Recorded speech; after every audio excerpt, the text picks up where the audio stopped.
Hemos estado haciendo unos que en un nuevo video. Hoy les voy a presentar a mi perro. Dale like al video, suscríbanse y comenta en la caja de los comentarios.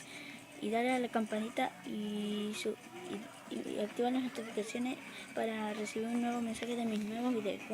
Bien, y bueno, comencemos dentro video. Mi perro se ha ido. Pompón, vení. ¿Dónde está? Vení.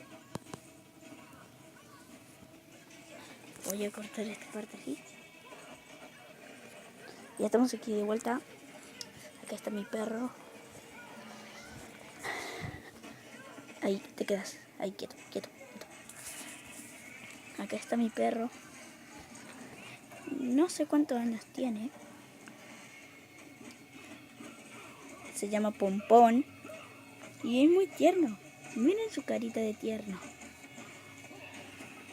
Es muy suave. Es muy tierno. Algún día voy a hacer un vlog con mi perro paseándolo. Y bueno, este es mi perro. Es muy bonito.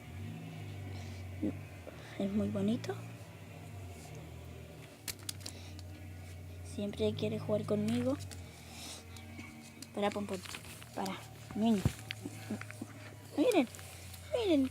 Ay, qué bonito. Ay, mira qué bonito que es este perro. Este perro es muy bonito, ¿no? Es muy bonito. Ay, él es muy bonito. Ay. Parece un lobo así, tirado.